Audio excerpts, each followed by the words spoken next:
Give you guys a quickie snow plowing video here. Decided to clean up the shop here a little bit. I went through here earlier this morning, but it seems that we might have got just a little bit more snow out here, which is strange because this is farther west in the city, and we didn't get that much in the city. Maybe a solid 2 inches, something like that. And I think I had 2 inches here or better at 7 o'clock this morning. So back drag off this little portion here because this is all gravel and it is not frozen. So I like to get a little bit of packed snow and ice on this before I start trying to push it off. I need to get organized here a little bit outside because I like to have all this area open in front of the door and where I'm going up to right now. You can see the air compressor back there and a couple other items, some stuff against the building. But I like to get the skid steer inside and get the dump truck a little closer to the door so I can keep it plugged in if I want to. I still need to throw a clutch in that truck, but I just don't have any way to get it inside. It doesn't fit in my building, so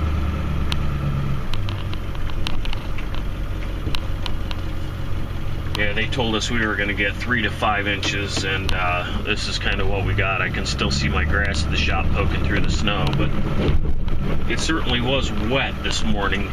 It was every bit of 32 to 35 degrees this morning. So when you get a little snow like that, it makes it easier to clean up because it all sticks together, but it is slick.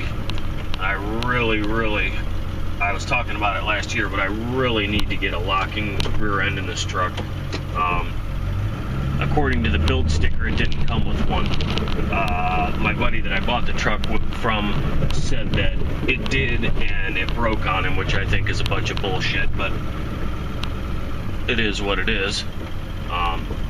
It does the one wheel peel when it spins, and this thing's got newer tires on it that have plenty of tread, and the Duramax will plow circles around it because the posi in that truck you can pull up to a pile of snow and come to a complete stop, and as long as it's not frozen, you just get on the gas a little bit and it'll stack it right on up the pile. This truck will spin out, and I really don't like that feeling. I got a couple really nasty driveways that I push, and I can't remember if I ever uploaded a video from this one that I do. I only do it about every couple of years when we get a real nasty, 12 or 14 inch snow, and it's an unmarked driveway. It goes through the woods, it goes over a narrow bridge up a hill, and it's all broken asphalt, so you got everything working against you pushing it. And if that lady calls me, I'll be taking the Duramax to plow it because this truck will not make it up the driveway, I guarantee it. There's a couple times I wished that I hadn't even gone in there with the Duramax because I didn't think I was coming back out.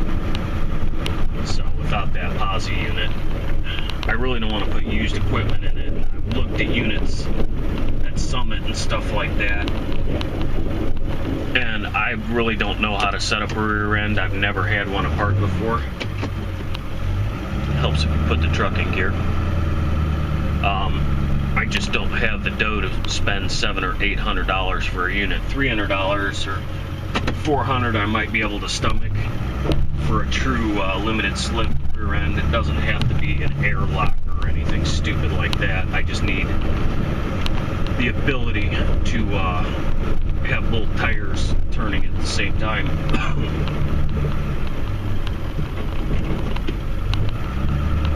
The first plow truck I ever had I don't believe had a posi rear end in it. I'm trying to remember.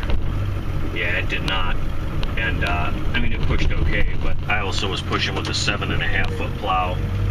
The old Myers Steel 7.5 foot plows, which I got a lot of miles out of that thing. I think I put 80,000 miles on that truck and plowed with it every year until I got rid of it. I think I had that truck for 4 years. I had a 95 Chevy think it was a Cheyenne package on it back then. No AC, nothing fancy to it, just a work truck, crank windows and all that. Come a long way since then, and gotten smarter about paying full price for a new truck too. I think I paid, that truck was 24 or 26 grand, something like that. I want to say 24. That was before the Vortec motors even, as far as the 350s were concerned. My truck would push it though. It had a 410 rear end. That poor Meyer plow though just got the living shit kicked out of it.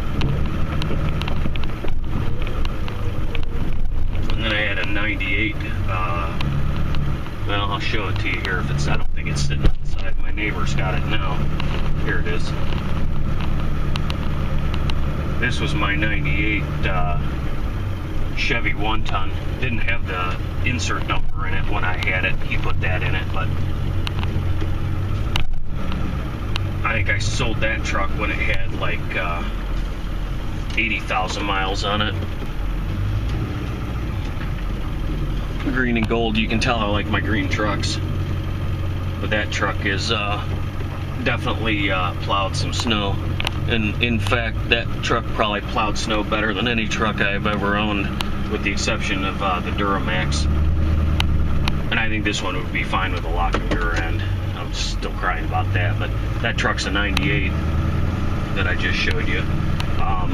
Everything but leather. Big block, 454. And that thing just had the grunt to do whatever you wanted it to do, which was nice. That truck was definitely in some hairy snowplowing situations at best, and never let me down. I never stuck that truck one time in the 7 years that I had it. But then I think I got rid of it before you guys ever saw any videos of mine, but I had an 04 with a 6.0 in it, with basically a work truck, no power windows, but it did have AC and CD and all that. Nothing fancy in that truck. I hated it. It cost me money every time I turned around. It was babied. Had a trans in it at 30,000 miles. Just all kinds of problems. And I had the Western 8.5 foot ultra mount on it that I have on the Duramax now. Only because it was a direct swap. Otherwise I would have put this plow on the Duramax. This plow was actually on the Duramax before, but it was cheaper to buy an undercarriage for this one, and I actually like having the v-plow.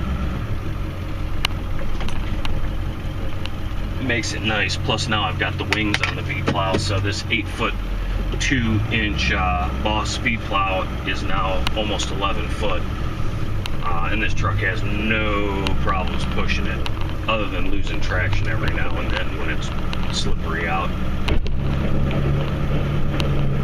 But there's the plow for the dump truck and the ultra mount sitting there on the side of the building. I don't know if the camera picked any of that up as I drove by it, but this poor parking lot here at the shop, there's a drain tile that runs under the parking lot right where I'm pushing across right now, and I'm being very careful because the asphalt over the past couple of years has heaved up in that area, and it got peeled up by the guy who actually plows the back half of this. All this front half is mine, and I don't require them to plow it. I want to plow it myself because I don't want anybody blocking my stuff in. But my buddy's old man owns the building, and he has a company that comes and plows it. Why I don't plow their stuff, I'll never understand. But it's alright. I cut all the grass and deal with that. Not high on my fun list, but it works out for me. The price is right.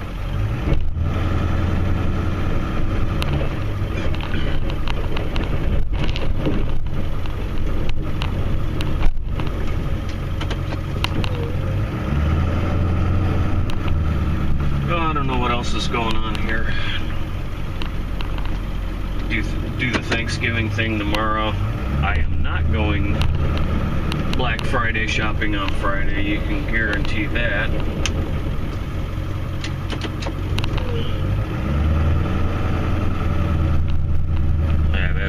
zero desire to deal with people in a department store.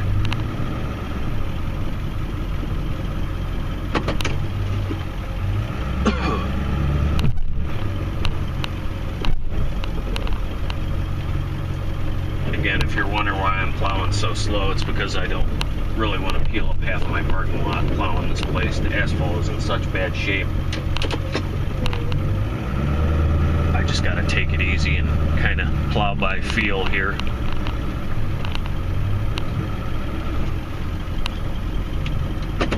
And originally we were supposed to get a couple inches of snow today, and then they said something else for Thanksgiving Day. And I think that's all sort of washed out of the forecast at this point. I'm sure it's subject to change.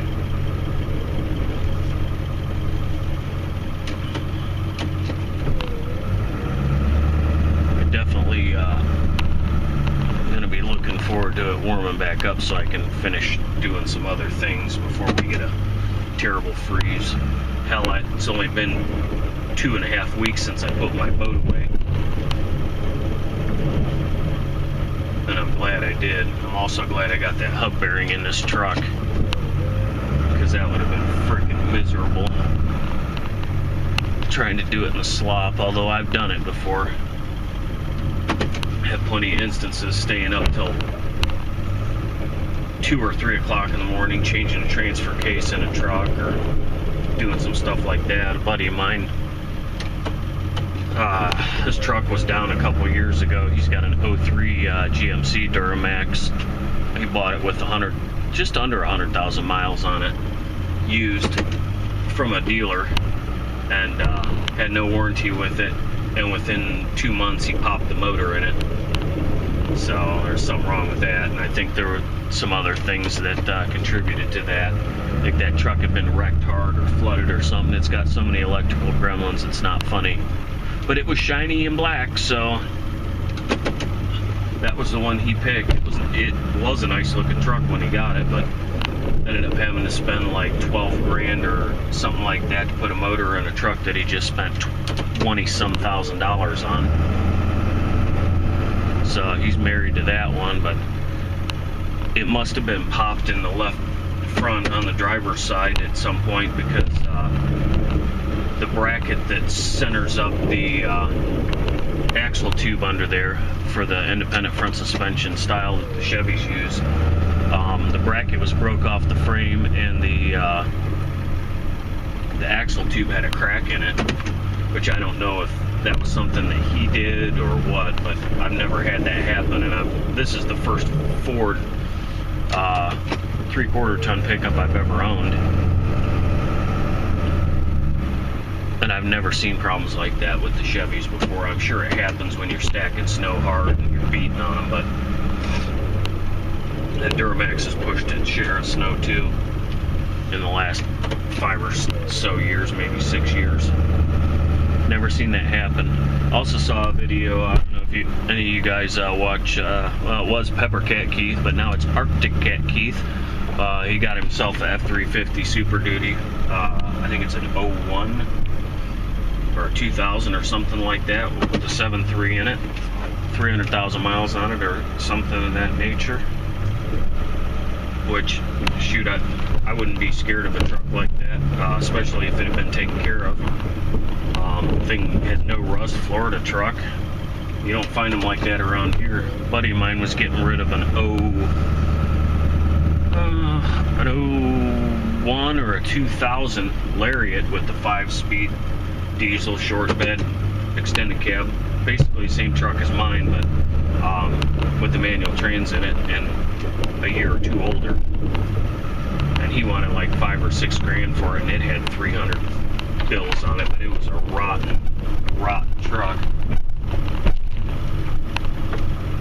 And he ended up selling it to another buddy of mine after having it for sale for 2 years. He sold it for $2,500, and I was pissed because he wouldn't let it go for a reasonable price. $2,500 is pretty cheap for that truck, but 6 grand is too much, even with the snowplow on it. So, all right, guys, that's your short plowing endeavor for the day. Everybody have a super Thanksgiving. We may do a video for you tomorrow, but for now, that's where we're at.